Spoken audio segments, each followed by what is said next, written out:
Armchair developments are a type of growth opportunity delivered by an experienced team of professionals who essentially become project partners for a specific development opportunity. This type of deal is typically aimed at investors who want short-term capital growth and a full exit with no ongoing ownership of the property. High profit margins can be generated for investors by achieving improvements in planning permission, as well as through investor participation in the development life cycle.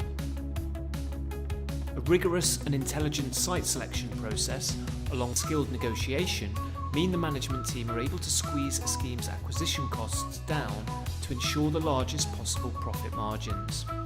Distressed opportunities and overlooked sites are obtained by working with finance companies, banks, and a network of local partners. Developers nail down the first part of the profit margin by achieving improvements in the planning consent for a site. Increasing the permitted density or square footage to add additional dwellings adds value to the site and increases the projected value of the finished development.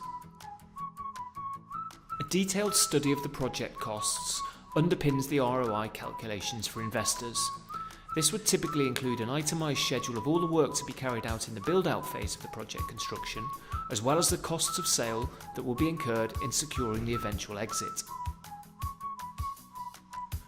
The management team will look after all aspects of the delivery of the development. There are likely to be fees built into the investment model to cover this work, which is an essential part of the project lifecycle.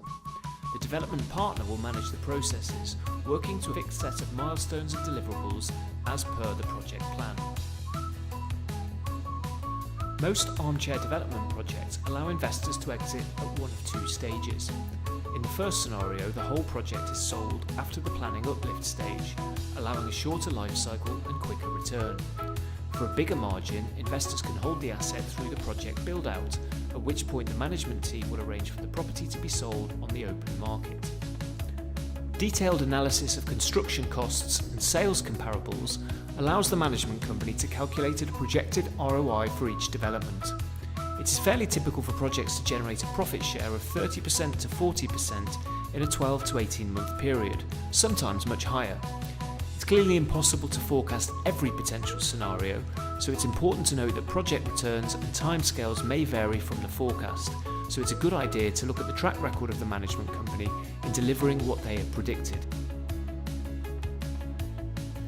While this model can be applied to any type of development opportunity, it's most common for building conversions, where there is a change of use that allows value to be added to the property. In particular, projects focus on licensed premises and office conversions, with residential, retirement and student property the final end product. It is normal for a special purpose vehicle or SPV to be set up for the development.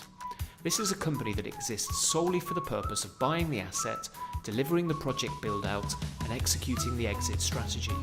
Both the individual investors and the project management company will be stakeholders in this SPV. So if you're interested in becoming a property developer but feel restricted by a lack of experience, or if you don't have a high-performing property market on your doorstep, then the armchair development model could be perfect for you. Partner with an experienced property development company and reap the benefits of this fantastic, hands-off way of achieving high capital growth.